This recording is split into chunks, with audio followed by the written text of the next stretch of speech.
Hello and welcome back everybody to the Foodbuild factory, where today we're going to take a look at the Slave Queen. That's the girl you can see on screen right now. And as always, I'm going to show you some gameplay in the first half of the video, and in the second half of the video we're going to take a look at the perks, mutations, equipment, and everything else. So what we're going to do in this video is, I wanted to take another look at double dipping, using a pipe revolver. Pretty sure all of you know that you can use both the rifleman perks as well as the gunslinger perks on that kind of weapon if you have a stock equipped. And we're going to play this as a stealth rifleman. And yeah, pretty much the whole thing here is pretty high DPS for the kind of weapon we are using here.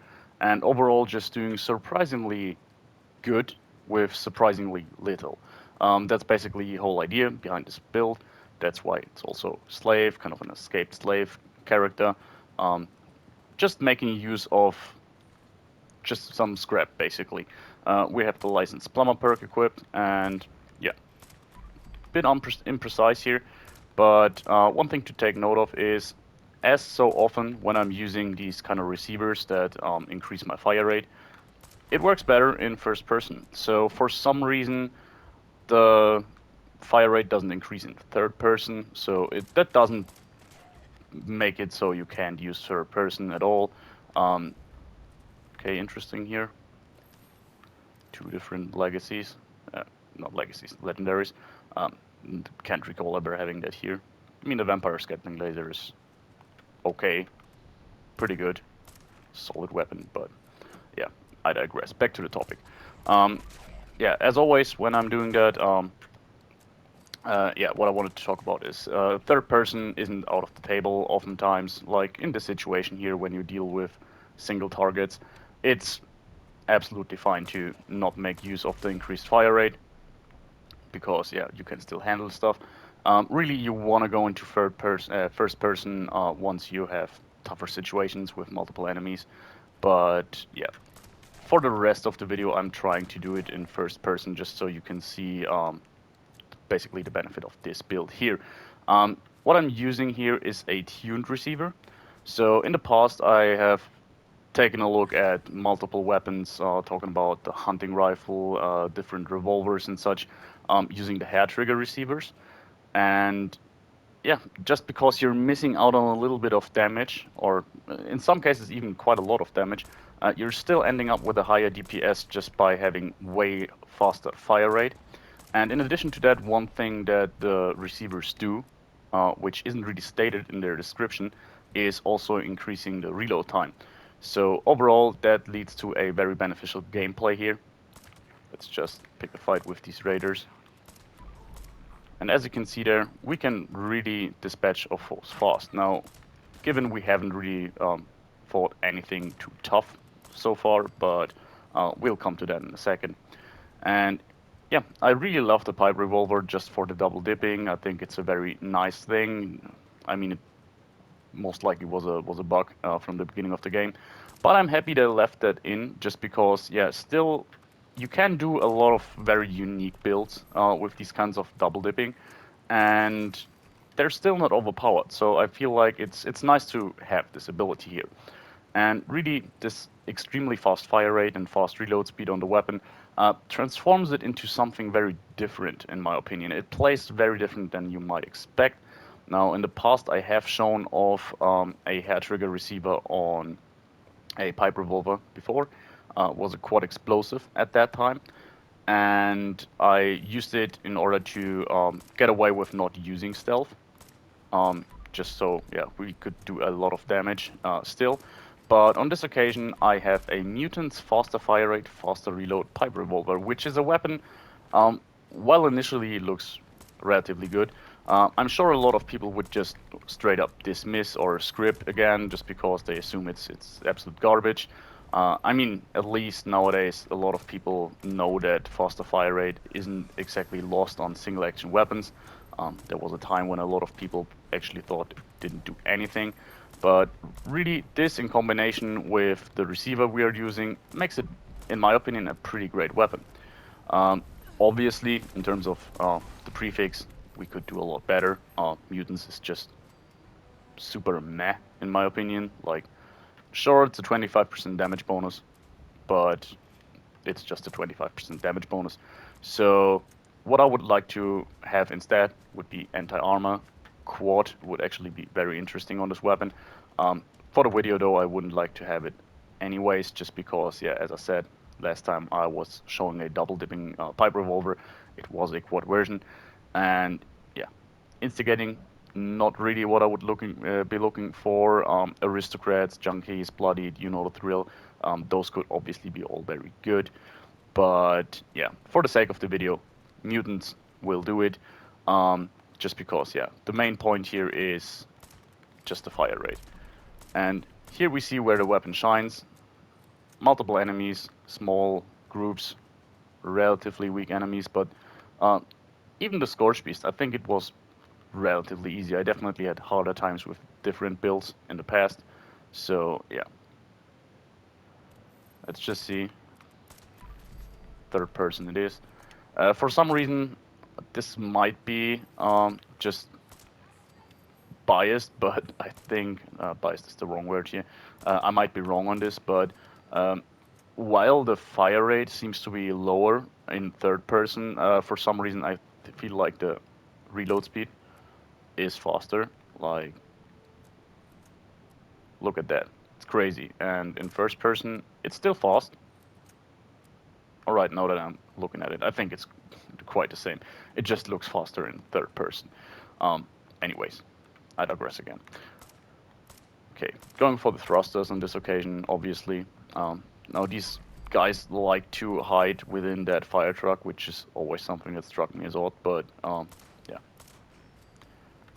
can't do anything about it. Okay, so on this occasion, usually I go left. I will do that in a second, but since there is a 3-star legendary and I'm not on a custom world, yeah, I wanna take a look at that guy. And let's see. Hopefully he's not surprising me here. This could be dangerous just because we're very close here, but okay, we did well. I mean, we did well in terms of surviving, but not really in terms of the reward we were getting. Mutants, Trapper, leg, not exactly the greatest thing in the world. So on this occasion, we were just within range, I guess. This is pretty much the extent of range I would use this thing. It's definitely more of close to, yeah, a close quarter to mid-range weapon. Definitely nothing to snipe with, even though you could use a scope, increasing your accuracy and I think your range a little bit, but still, this is more like a close quarter weapon, definitely. And yeah, I had a lot of fun with this build. I really love the aesthetics. Turned out really well. I mean, I went for the 3 radicals mask with, which lore-wise isn't really associated with slaves or anything, but I thought that, yeah, having this kind of iron patched together face mask fitted the whole character relatively well. I really like that I can use the floor walker backpack for once. Just looks like it's made from scrounged together stuff, because it is basically. And yeah, tattered rags. So overall, really a rough kind of aesthetic. And here you can see, even outside, even in situations with multiple enemies, you can easily get away with third person. I just think that yet still in first person you are firing a little faster. But anyways, so we can take a look at the character a little more. And yeah, really enjoyable build. Not a lot to say here. Obviously, stealth is a very good thing here. In terms of double dipping, we can't really go full on in, just because yeah, we don't have enough points in agility. I mean, we have it maxed out at 15, but um, on the sneak perks alone that are necessary would be like 7 points, and on top of that, you do have 9 points for Gunslinger. Not to speak about stuff like Gun Fu, Action Point, Refresh, or anything. Action Girl, sorry. So there's a lot of compromise to be made within agility, but still we do get higher amounts of damage than we would without double dipping here. You could do a very similar thing like this here with a hunting rifle, but yeah, I wanted to go with the pipe weaponry just because I thought it was very fitting when it came to the whole slave idea here. And ultimately, yeah, I had this weapon for quite a long time. I had this build. Basically, I visited this build like 2 to 3 times, but every time I came up with another build I wanted to do first. So this went back into the script bin quite a few times, and now I finally decided to make it. I do have a few other interesting builds. Actually, one kind of similar. Taking yet another look at a hair trigger receiver, but on a shotgun, which could be interesting. But yeah, in terms of gunslingers, stealth riflemen, this will probably be the last for like a week or two, or maybe even 3. But yeah.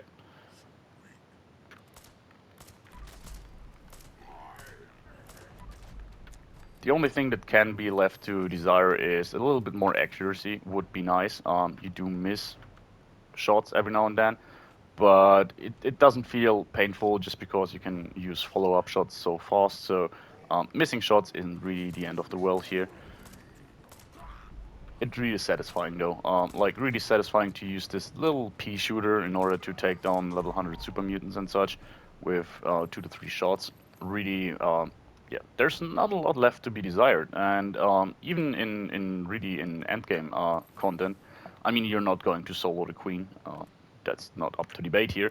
But it's not like you're useless at a Scorched Earth event either. You can really easily get the 1000 damage to get your reward. That's not a problem whatsoever. And yeah, overall, it's a very ammo efficient build as well. So just in case, we started off with like 3,900 shots, so we are burning through like 150 at this point. You really don't need to have a lot of maintenance going on with this build. You do have to repair your weapon relatively often, not in the realm that it is a annoyance.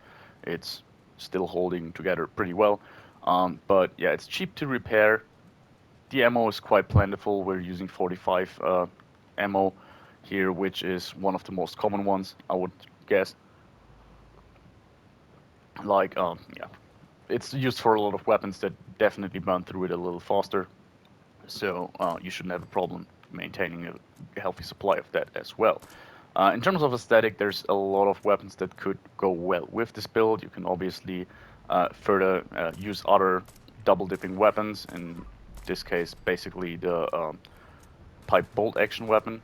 For some reason, we are out of stealth here, which seemed a little odd, given that there wasn't an enemy. But maybe we just passed a mongrel or something. I'm not sure. Never say no to a fusion core, because, you know, they're so lightweight. Okay, there's another guy. Lately, I have been getting very lucky here with legendaries. I've often had like 2-3 star legendaries here, which was kind of odd. But on this occasion, we were a bit unlucky. Maybe some plasma cartridges as well. I heard a dog, but can't seem to find it. Okay, up there it is. Nice little storm up in the distance there. Maybe, well, let's gather some gun food here. Okay, maybe not. But for the Deathclaw, we will get back into first person. Ooh, legendary. That's interesting. So as you can see there, we are probably a little out of range. In addition to that, this is one of the enemies that constantly seems to detect me, even though I'm on very stealthy builds. So that could be a little troublesome here. We have to maneuver a little bit, which is very easy here with the rocky cliffs. So actually we have a harder time dispatching of this enemy here than we had with the Scorch Beast. Something I didn't really expect. I mean, it's a 3-star matriarch, but still, if we were not in danger, but could have stayed hidden, would have been a way easier fight. But still, I think you get the point. This was a little disappointing, I'm gonna be honest here. I expected this Deathclaw to go down in like 2 to 3 shots. Yeah, it really was just the problem that we were getting out of into danger here. Yeah.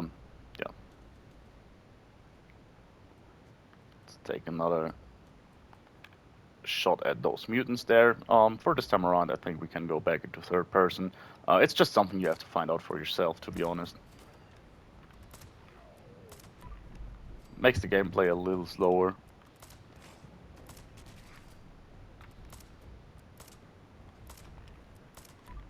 Would be interesting, by the way, to see someone with a really dedicated, like, bloodied build or so, using a bloodied faster fire rate, faster reload version of this weapon. That could be very interesting. Maybe I'm going to take a look at it in custom worlds for myself. I'm not going to make a video about it. Um, as you know, not making videos about bloodied builds just because while I do know how they work and I played a lot with them, there's definitely better YouTubers out there to review these kind of builds, more expertise, let's say. And it's a very covered topic. You can find pretty much a bloody build for every single weapon out there. I think it could be really devastating though. Possibly I'm going to try it out straight after making this video. Good chance I do. And yeah, so far things are going well. Nothing unexpected here. We can stay hidden relatively safely. At this point someone's shooting at us, but I think, yeah, we're still hidden. It was just some random shot. Now one thing to take note of is that due to the effect of Chameleon, the screen can get a little shaky just because you're firing so fast. That could be a little distracting for some people, I'm not sure. I personally didn't really think it was too bothersome, but yeah, that's something you have to find out for yourself. Okay, there's another hound, and I'm pretty sure up there I saw another mutant, but who knows where he is. Possibly there somewhere. I mean, I really want to find that guy just because, yeah, otherwise he's interrupting me when we're taking a look at the perks and everything. But, um, as always, I can't find that guy, so, yeah, we just get into position and then review our mutations and everything. Alright, guys, so that was the gameplay part of the video. I hope you enjoyed it. I had a lot of fun with this build. Give it a try. Really interesting. And yeah, now we're going to take a look at the more detailed information about the build. So starting off with our mutations, nothing out of the ordinary here in terms of a stealth Vets build. Bird bones, eagle eyes, extra agility, extra perception, and crit damage. Very straightforward. Egghead, give or take, you don't really need it. Just a little intelligence buff. We don't have class freaks, so we do. I think we have rank 1 class freak, but yeah, we do have a little bit of a debuff to our intelligence from Marsupial, and with Egghead, that's countered. The only debuffs are to strength and endurance. We are very flimsy and we are not strong at all, so that doesn't really matter, to be honest. We're already a glass cannon. Then we do have herbivore, just because, yeah, for Vets gameplay, there's a lot of good buffs that come from vegetarian food in this game. Um, Stuff like a better AP refresh, crit-based buffs, everything like that. I didn't really show off during the video, didn't use any of it, but the option is there, give or take. You don't really have to use herbivore. Then we do have Marsupial and Speed Demon. Marsupial, better jump height, always beneficial. A little more carry weight, also nice since we are a very weak character, as I said. And lastly, Speed Demon, always a nice addition just for the movement speed, but on this occasion the extra reload speed really doubles down on everything we wanted to achieve with this character, meaning fast reload speed, fast fire rate, and overall higher DPS. So yeah, that was the mutations. Pretty straightforward on this occasion. Going over to the equipment, and here it is, a mutants, faster fire rate, faster reload pipe revolver. We do have a tuned receiver, aligned long barrel, precise full stock, reflex sight, and a suppressor. So the tuned receiver, that's something I wanted to say in the beginning of the video, but I think ultimately I didn't get to say it. Yeah, in the past I've used hair trigger receivers, which bring up our fire rate to 8 from 7, and that makes it that there is a noticeable difference in fire rate. But yeah, looking at the video, I found out that the tuned receiver achieves the same goal, but gives us yet a little more damage. So just from the top of my head, hardened receiver would be 137 damage, I think. The hair trigger receiver would be 121, and the tuned receiver is kind of in the middle there with 128. So overall, we're not missing out too much damage compared to a hardened receiver, but really get a noticeable difference in fire rate. Despite it only displaying one difference, it feels like it's more. Uh, you know my point. I think these, especially when it comes to fire rate, the numbers in this game are kind of all over the place. They don't really seem to be or give you an accurate depiction. So yeah, tuned receiver I found was the best option for this build here. Um, the rest is pretty straightforward. Aligned long barrel, precise full stock, and reflex sight, all for better VETs, AP usage. The precise full stock also gives us better condition, which, as I said, isn't terrible on this weapon, but it's not great either. And lastly, the suppressor should be obvious, right? That being said, we're moving over to our armor. Full set of Chameleon armor, Chameleon combat armor. Um, most of it's broken at this point, but I didn't really bother to repair it. Okay, most of it was a bit of an overstatement. Two of them are broken. Yeah, we do have one with extra agility, which could be interesting here, and then we have one with AP refresh and harder to detect while sneaking. So that's basically the best one in the bunch. But the rest doesn't really do anything to us. We obviously have the necessary stuff. We do have muffled on the legs and on the arms. We do have stabilized, which we're not really utilizing. Uh, in terms of our chest piece, we do have dents, so yeah, nothing crazy here.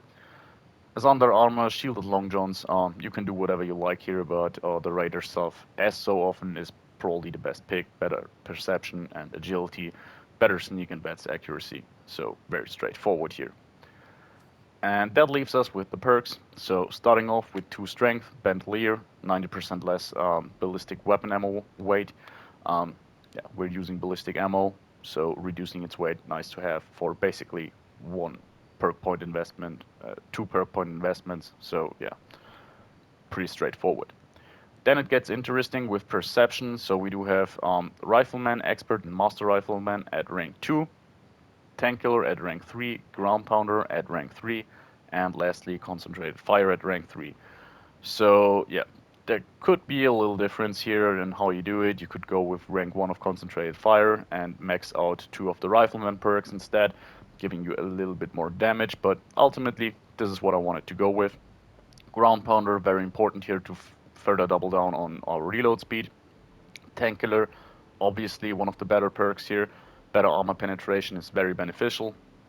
And lastly, yeah, concentrate fire at rank 3. We have a semi-automatic weapon, so we really get the full benefit from concentrated fire, and therefore using rank 3 over rank 1 definitely is worth it in my opinion. Uh, Especially given that 5% boosts to our damage wouldn't be that crazy. Like, we're probably talking about something like 5 to 10 damage, so yeah, we can definitely live without that. Going over to endurance, we do a fireproof and adamantium skeleton. Now, for once, fireproof is a bit unnecessary just because I have a dense chest piece on, so it's kind of overkill. But yeah, just in case you don't have access to a dense chest piece for some reason, fireproof always a good pick. And adamantium skeleton makes it so stray bullets that fly our way don't cripple us. Um, Pretty sure if your leg gets crippled or something, you get into a stagger animation, which makes you stand up and therefore lose stealth. So adamantium skeleton is a good pick here, but you can go for whatever you like. Endurance can in all actuality be your dumpstead if you want to, just because you're trying to stay hidden all of the time anyway, so avoiding damage is a possibility. And yeah, moving over to charisma, like yesterday's build, Tenderizer and Lone Wanderer. To be honest, Lone Wanderer is just here for the extra AP refresh. As you saw there, I just have 1 powered piece as armor. So, yeah. The problem is, I said it, compromise in agility. We don't have room for Action Girl. So, a little bit of extra AP refresh was kind of necessary. In most situations, you'll not really have trouble either way, just because Gunfu, no, sorry, regard what I said. Grim Reaper Sprint. I wanted to talk about Grim Reaper Sprint, but I didn't really use that during the video. So, anyways, bit of AP refresh. Then we do have Tenderizer, pretty straightforward. Our second shot in every other one. does more damage, so that's nice to have. Then we do have Intelligence at rank 3, Licensed Plumber. Now, this is definitely not necessary. Um, just makes it so our weapons degrade, our weapon degrades less and is cheaper to repair. Um, one thing that always bugged me is that Licensed Plumber isn't the requirement for crafting or modifying pipe weapons. So even if you're just planning to only use pipe weapons, you still have to invest into gunsmith, which is a bit of a stupid decision in my opinion. But on this occasion, all of the modifications on the weapon should be possible to be had with rank 3 of licensed plumber, rank 3 of gunsmith. However, yeah, due to loadouts and everything, it shouldn't be a problem either way. Anyways, moving over to agility, yet another very interesting perk skill tree here. Perk tree, skill tree, both wrong. Special stat. Sorry. We do have Master Gunslinger at rank 3, and Expert Gunslinger at rank 1. So that's just the. I filled up basically every single point I had left with Gunslinger perks. Then we do have Covered Operative for better sneak attack damage, and Sneak at rank 3 just to stay hidden better. Escape Artist at rank 1, it's one of the most important perks for stealth builds. And lastly, we do have rank 1 of Gun Fu. Now you can obviously get rid of Gun Fu and use Gunslinger at rank Expert Gunslinger at rank 2. Similar to Rifleman, as I said earlier, you can scrap a few more points out of your damage here just by missing out on, as I said, 2 ranks of Concentrated Fire maybe, or here missing out on Gun Fu. It's just something you have to find out for yourself, whatever you feel comfortable with. I personally like to have the benefit of Gun Fu, not for the damage buff, just because the gimmick is nice to have. So if you have a higher group of enemies and you kill one, you can just switch to the next target. You can do that manually, and it's not even hard to do. So yeah, it's just 5% additive damage though, so you're not missing out on too much. And lastly, that leaves us with luck, and we do have Psychopath, better criticals, Four Leaf Clover, Class Freak at rank 1, Starch Genes, and Critical Savvy. So on this occasion, since the weapon is very efficient when it comes to your AP usage, I wanted to make one build without Grim Reaper Sprint here. That's why I wanted to have at least a little bit of investment into action point refresh with my Lone Wanderer perk card, couple that with one powered piece, and we can do at least a little bit of AP refresh. So yeah, if we run out of AP, it helps us. This is especially noticeable. You saw that during the fight with the Deathclaw, for example. Tougher targets. Once you run out of AP, you really wanna, yeah, you really wanna go back a little bit, back out. Sorry, and wait for your action points to refresh. So obviously, more powered pieces would be nice to have. But ultimately, yeah, for 99% of the gameplay, you don't really miss Grim Reaper Sprint here, in my opinion. And that makes it so we get a safe critical hit on every third shot due to critical savvy and over 15 luck. And yeah, in addition to that, we do have a chance to activate a crit on every second shot due to Four Leaf Clover. And if we happen to kill an enemy without a crit, yeah, we do have another chance of getting a crit from Psychopath. So Psychopath and Four Leaf Clover, both of these are kind of overkill here. You can definitely get better results using probably, yeah, as I said, Grim Reaper Sprint, maybe even Bloody Mess could be interesting. I just wanted to really double down on crits on this occasion and see how well it does, and to be honest, did fairly well. And lastly, better criticals, obviously.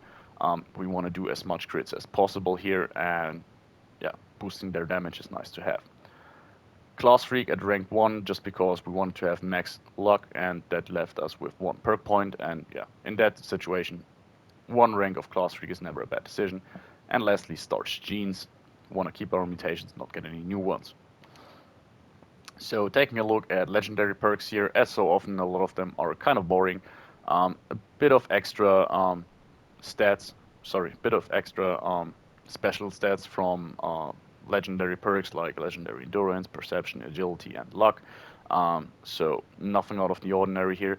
The only thing that boosts our passives beyond 15 is agility, which is maxed out at 15 to begin with, and we get a little bit extra agility for more action points and better sneak. But the rest here is used for perks, even legendary luck. It is at 10 standardized. Sorry, it is.